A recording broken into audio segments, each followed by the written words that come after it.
اللہ رب العزت کی طرف سے ہر زمانے میں لوگوں کو کسی خیر کا موقع ملتا ہے. اگر وہ اس خیر کے موقع کو غنیمت جان کر اس خیر کے موقع کی قدر کرتے ہیں تو اللہ تعالیٰ ان کی نسلوں میں اس خیر کو باقی رکھتے ہیں، اور اگر وہ اس خیر کے موقع کو ضائع کر دیں تو یہ سلسلہ ختم ہو جاتا ہے. یہ اللہ کا دستور ہے کہ ہم انہیں خیر کا موقع دیں گے اور دیکھیں گے کہ یہ اس میں کیا کرتے ہیں. اللہ تعالیٰ کے دنیا میں انسان کو اپنا خلیفہ بنانے کا اصل مقصد یہی ہے. فَيَنْظُرَ كَيْفَ تَعْمَلُونَ کہ اللہ دیکھنا چاہتے ہیں کہ تم یہ خیر کا موقع مل کر کیا کرتے ہو.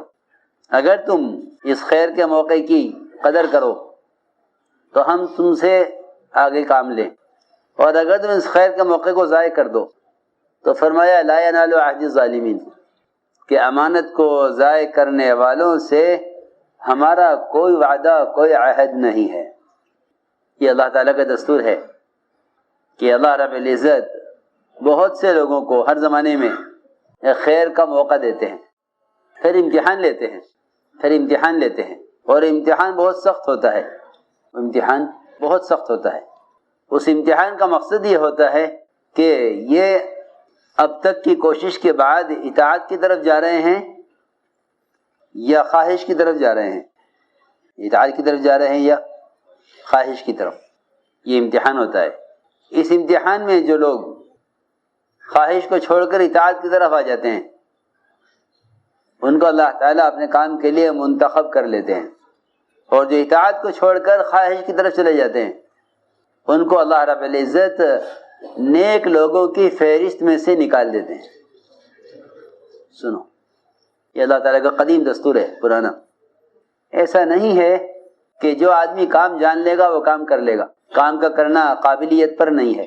یہ حدیث کا مفہوم ہے کہ اللہ رب العزت کسی سے دنیا میں دین کا کوئی کام اس کی قابلیت پر نہیں لیتے، بلکہ صفات قبولیت پر لیتے ہیں. کس پر؟ صفات قبولیت.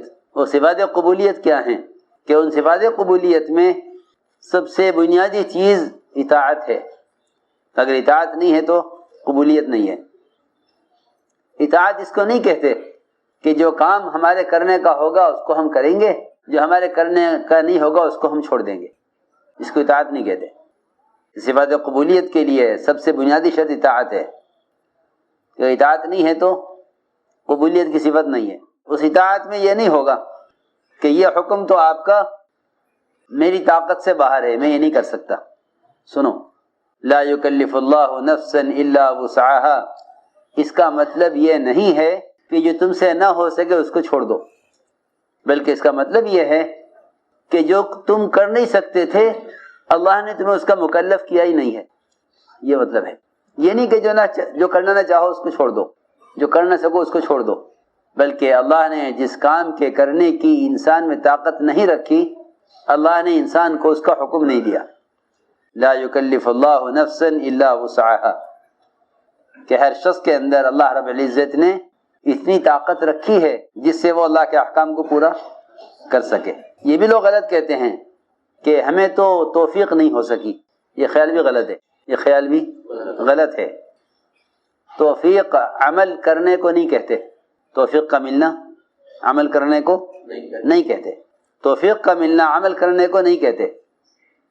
یہ خیال غلط ہے لوگوں کا. ایک دوسرے سے کہتے ہیں کہ دعا کرو اللہ ہمیں توفیق دے. توفیق کا ملنا عمل کرنے کو نہیں کہتے. یہ خیال غلط ہے. بلکہ توفیق کہتے ہیں اللہ تعالیٰ کی طرف سے عمل کا موقع اور اللہ تعالیٰ کی طرف سے عمل کے ذرائع کا مل جانا. میری بات دھیان سے سننی پڑے گی بہت. اسباب خیر کا مہیا ہونا یہ توفیق ہے. اسباب خیر کا حاصل ہو جانا یہ توفیق. میں عرض کرتا ہوں کہ اسباب خیر کا حاصل ہو جانا یہ توفیق ہے. اللہ تعالیٰ نے جس انسان کو آنکھیں دی ہیں اس کو قرآن دیکھ کر پڑھنے کی توفیق دی ہے. اگر وہ نہیں پڑھتا تو وہ اس توفیق کو ضائع کر رہا ہے. جس کو مال نہیں دیا اللہ نے اس کو زکوٰۃ کی توفیق نہیں دی ہے. جس کو پیر نہیں دیے اللہ نے اس کو نماز میں کھڑے ہونے کی توفیق نہیں دی ہے. میں حیران ہوں کہ لوگوں کے پاس مال بھی ہیں، اسباب بھی ہیں، جسم بھی درست اور تندرست ہے، وہ یہ کہتے ہیں کہ ہمیں توفیق نہیں ہوئی ہمارے لیے اللہ سے توفیق کی دعا کرو. توفیق عمل کرنے کو نہیں کہتے، بلکہ توفیق کہتے ہیں اللہ تعالی کی طرف سے اس عمل کے اسباب کا ملنا. جو آدمی اندھا ہے، نابینا ہے، اس کو قرآن دے کر پڑھنے کی توفیق نہیں ہے. ہاں یہ دعا کر سکتا ہے، اے اللہ مجھے قرآن دے کے پڑھنے کی توفیق دے دے. سمجھے میری بات؟ ہاں، اے اللہ مجھے قرآن دے کر پڑھنے کی توفیق دے دے. اس کا مطلب یہ ہے کہ مجھے آنکھ دے دے، کیونکہ میں نابینا ہوں، قرآن دیکھ کر نہیں پڑھ سکتا. سمجھے توفیق کا مطلب؟ اللہ تعالیٰ اس خیر کا موقع دیتے ہیں لوگوں. پھر جب یہ اس خیر کے کام میں چلتے ہیں تو اللہ تعالیٰ ان کا امتحان لیتے ہیں. یہ بہت اہم بات ہے. یہ بات نہیں ہے کہ اگر کسی خیر کا موقع مل گیا تو یہ لوگ امتحان سے پار ہو گئے، ایسا نہیں ہے، ایسا نہیں ہے. بلکہ دنیا والوں کا دستور ہے، یہ طریقہ ہے کہ وہ پڑھے لکھے لوگوں کو لیتے ہیں، پھر ان کا امتحان ہوتا ہے. اس میں سے بعض منتخب کیے جاتے ہیں اور اکثر کو ان میں سے فیل کر دیا جاتا ہے کہ نہیں ہمارے کام کے نہیں ہیں. ہاں، بہت ڈگریوں والے، بہت صلاحیتوں والے، ان کو منتخب کیا جاتا ہے، پھر ان کو فیل کیا جاتا ہے. کاہے میں؟ امتحان میں. جا کے بات سننا. لحاظ فرماتے تھے کہ اس کام میں وقت گزارا ہوا ہونا یہ کوئی دلیل نہیں ہے قبولیت کی. اور یہ بھی یاد رکھو کہ شہرت بھی قبولیت کی دلیل نہیں ہے، کیونکہ مشہور ہونا الگ ہے، مقبول ہونا الگ ہے. ایک آدمی مشہور ہے اور ایک مقبول ہے. مقبول وہ ہوتے ہیں حدیث میں کہ مقبول ان کو فرمایا ہے کہ اگر وہ کھو جائیں تو کوئی تلاش نہ کرے اور مل جائیں تو ان کی کوئی پرواہ نہ کرے. وہ مقبول ہوتے ہیں. کھو جائیں تو کوئی، ہاں یہ حدیث کا مفہوم میں عرض کر رہا. کھو جائیں تو کوئی تلاش نہ کرے، فلاں صاحب کہاں ہیں، اور مل جائیں تو کوئی ان کی پرواہ نہ کرے. جی ہاں، اس لیے قبولیت الگ چیز ہے، شہرت الگ چیز ہے. ایک مدت گزر جانا کسی خیر کے کام میں یہ قبولیت اور استقامت کی دلیل نہیں ہے. پوچھا گیا حضرت سے کہ حضرت استقامت کسے کہتے ہیں؟ تو حضرت نے فرمایا ان صاحب سے کہ تم کیا سمجھتے ہو؟ تو میں نے ایک بات عرض کی ہے کہ قبولیت اور شہرت. تو قبولیت کا تعلق صفات قبولیت سے ہے. قبولیت کا تعلق صفات قبولیت سے ہے کہ ہمارے اندر وہ صفات ہوں جن صفات پر اللہ کی طرف سے قبولیت کا فیصلہ ہوتا ہے. تو میں عرض کر رہا تھا کہ سے پوچھا گیا کہ استقامت کسے کہتے ہیں؟ حضرت نے فرمایا تمہارا کیا خیال ہے؟ اس نے کہا کہ جتنے بھی اعمال ہیں ان کو پورا کیا جائے.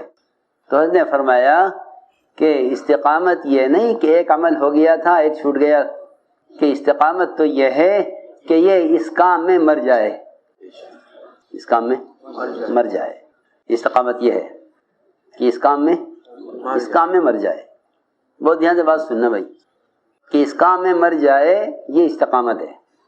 کیونکہ ایسے حالات پیش آئیں گے، ایسے سخت امتحان آئیں گے، ایسے امتحان آئیں گے کہ لوگ اس امتحان سے یعنی اس امتحان کو برداشت نہیں کر سکیں گے، امتحان کو برداشت نہیں کر سکیں گے کہ ایسے امتحان آئیں گے. میں عرض کروں گا تفصیل سے. اللہ تعالیٰ کی طرف سے امتحان ہوتا ہے. اللہ نے انبیاء کا یہ امتحان لیا ہے، اس لیے فرمایا اشد الناس بلاء الانبیاء، کہ سب سے سخت امتحان ہوتا ہے نبیوں کا. سخت امتحان ہوتا ہے نبیوں کا. پھر جو ان کے طریقوں پر ہیں ان کا امتحان، پھر جو ان کے طریقوں پر ہیں ان کا امتحان، جو ان کے طریقوں زیادہ قریب ہوں گے. ایک صحابی نے عرض کیا کہ یا رسول اللہ میں تو آپ کی معیت چاہتا ہوں، آپ کے ساتھ، کہ اگر ہمارا ساتھ چاہتے ہو تو پھر کمر کس لو فقر و فاقے کے لیے، تنگی کے لیے. سنو، یہ نہیں کہ ہمارا ساتھ ہو جاؤ گے تو تمہیں دنیا میں یہ ملے گا، یہ برکتیں ملیں گی، یہ نعمتیں ملیں گی، یہ نہیں. ہاں یہ فرمایا کہ اگر ہمارا ساتھ چاہتے ہو تو فقر تنگی کے لیے تیار ہو جاؤ. اعد للفقر تجفافا، یہ فرمایا کہ پھر تو تنگی کے لیے اور سختی کے لیے، ناگواریوں کے لیے تیار ہو جاؤ. یہ نہیں فرمایا کہ ہمارے ساتھ آؤ گے تو یہ مزے ہیں. فرمایا کہ دنیا کے مزے تو ان کے لیے ہیں جو ہم سے دور ہیں. تو میں عرض کر رہا تھا کہ یہ امتحان ہوتا ہے سخت، اور یہ امتحان اوپر سے چلا آ رہا ہے.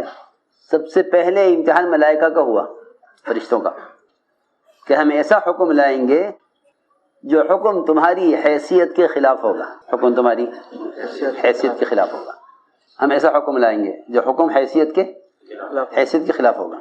ہم دیکھیں گے کہ اب تک کی عبادت سے فرشتوں کے اندر، اب تک کی عبادت سے ملائکہ کے اندر اطاعت کا جذبہ کتنا پیدا ہوا. تو ہم حکم لائیں گے حیثیت کے خلاف. یہ پہلی مثال ہے. تو حکم دیا فرشتوں کو کہ آدم کو سجدہ کریں، آدم کو سجدہ کریں، حکم دیا. ہمارا حکم ہے. ہاں یہ نہیں کہ تم یہ کہو کہ یہ حکم ٹھیک نہیں ہے، اللہ کو اس کی پرواہ نہیں ہے. ہاں اللہ نے حکم دیا ہے، حکم کا پورا کرنا اطاعت ہے. حکم کو پورا کرنا اطاعت ہے. حکم میں غور کرنا، جی ہاں، کہ یہ پورا کرنے کا ہے یا نہیں، یہ نافرمانی ہے. یہ حکم کا پورا کرنا اطاعت. یہ حکم آیا تو سب نے سجدہ کیا سوائے ابلیس کے کہ نہیں یہ حکم میری حیثیت کے خلاف ہے، یہ حکم میری حیثیت کے خلاف ہے. سب نے سجدہ کیا سوائے ابلیس کہ نہیں یہ حکم میری حیثیت کے خلاف ہے، کیونکہ میں اعلیٰ ہوں یہ ادنا ہے، میں پرانا ہوں یہ نئے ہیں. ہاں دیکھو یہ ہے بات. موازنہ کیا اپنا آدم سے. حل کرنا ہی چاہیے تھا کہ اپنی حیثیت کا موازنہ کرتے اللہ کے امر سے. اپنی حیثیت کا موازنہ کرتے کس سے؟ اللہ کے امر سے، کہ اللہ کا امر ہے، اللہ کا امر ہے اور میں بندہ ہوں. جبرائیل بندے ہیں، اسرافیل بندے ہیں. اسرافیل بندے ہیں، جی ہاں. اسرافیل کا مطلب یہی ہے، صراف کہتے ہیں بندے کو، ایل اللہ یہ لکھا ہے. جبرائیل یہ بندہ ہے، ایل اللہ، جبرائیل اللہ کا بندہ. کہ بندگی کا تقاضا یہ ہے کہ جو کہا جائے وہ کر دو. تو اس نے انکار کیا، اس نے انکار کیا کبر کی وجہ سے. اس لیے کہتے ہیں کہ کوئی معمولی حکم بھی ہے پورا کر دو. آدمی حکم سے انکار کرتا ہے تکبر کی وجہ سے. ایک آدمی آپ کے ساتھ کھانا کھانے بیٹھا، اس نے لقمہ بائیں ہاتھ سے لیا، تو آپ نے فرمایا کہ دائیں ہاتھ سے کھاؤ. بات یہاں سے سننی پڑے گی. فرمایا دائیں ہاتھ سے کھاؤ. تو جب کسی کو کسی بات سے ٹوکا جاتا ہے تو وہ اطاعت کرنے میں اپنی ذلت محسوس کرتا ہے. میری بات دھیان سننا. اطاعت کرنے میں ذلت محسوس کرتا ہے. اس ذلت سے بچنے کے لیے جھوٹا عذر پیش کرتا ہے. تو آپ نے فرمایا کہ دائیں ہاتھ سے کھاؤ. اسے خیال ہوا، اس کو خیال ہوا کہ اس وقت مجھے کیا کرنا چاہیے. ٹوک دیا مجھے سب کے سامنے. تو اس نے بجائے اس کے کہ وہ دائیں ہاتھ سے شروع کرتا کھانا، اس نے کہا کہ اے محمد صلی اللہ علیہ وسلم میرا دائیں ہاتھ اٹھتا نہیں ہے، دائیں ہاتھ اٹھتا نہیں ہے. حالانکہ ایک معمولی بات تھی. فرض واجب نہیں ہے دائیں ہاتھ سے کھانا، فرض واجب نہیں ہے، سنت ہے. کہ ایک سنت سے انکار کے لیے جھوٹا عذر کیا، ایک سنت سے انکار کے لیے جھوٹا عذر کیا اور یہ کہا کہ یہ میرا دایاں ہاتھ اٹھتا نہیں ہے، حالانکہ ہاتھ بالکل ٹھیک تھا. آپ سمجھ گئے کہ جھوٹ بول رہا ہے. تو آپ نے فرمایا کہ تیرا یہ ہاتھ کبھی نہ اٹھے. ہاتھ شل ہو گیا، ہاتھ ختم ہو گیا، ہاتھ کی جان نکل گئی. کہ روایت میں ہے کہ اس وقت کے بعد اس کا ہاتھ کبھی اس کے منہ کی طرف نہیں اٹھا. حالانکہ معمولی بات تھی. کسی حکم کو چھوٹا مت سمجھو. جی ہاں، دائیں ہاتھ سے کھانا ایک سنت ہے. اس نے انکار کیا کبر کی وجہ سے کہ آپ نے مجھے کیوں کہا کہ دائیں ہاتھ سے کھاؤ. تو اس نے اس کا عذر کیا جھوٹا کہ یہ ہاتھ میرا اٹھتا نہیں ہے، یہ ہاتھ میرا اٹھتا نہیں.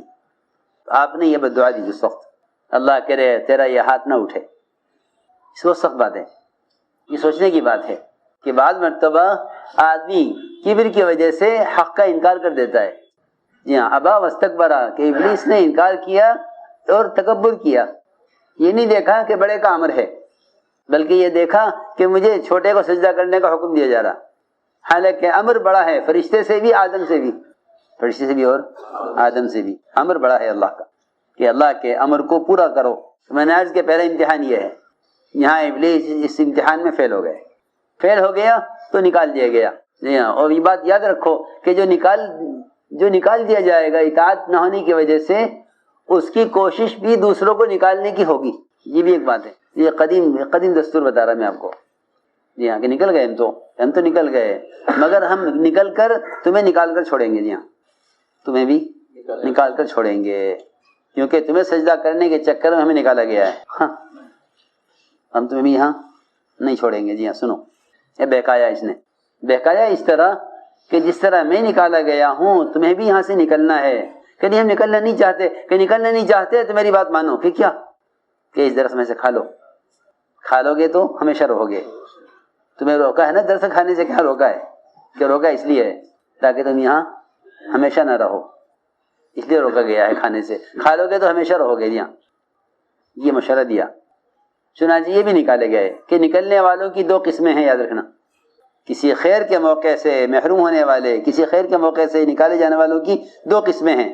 جی ہاں، ایک قسم تو وہ ہے جو گناہ کر کے استغفار کریں. گناہ کر کے استغفار کریں کہ وہ تو واپس آ جائیں گے. برائے ابن عازب سے پوچھا گیا کہ ہلاک ہونے والا وہی تو ہے نا جو گناہ کرے؟ فرمایا نہیں، گناہ گار ہلاک نہیں ہوتا. گناہ گار تو توبہ کر کے نجات پا لیتا ہے. ہلاک تو وہ ہوتا ہے جو کسی گناہ کرنے والے کو اللہ کی رحمت سے مایوس کرے. ہلاک وہ ہوتا ہے جو گناہ گار کو مغفرت سے مایوس کرے. یہ ہلاک وہ ہوتا ہے جو گناہ گار کو مغفرت سے مایوس کرے. ہلاک وہ نہیں ہوتا جو گناہ کر کے توبہ کر لے، کیونکہ گناہ کرنے والے کے ساتھ نجات ہے استغفار. تو انہوں نے استغفار کر لیا. آدم علیہ السلام نے استغفار کر لیا.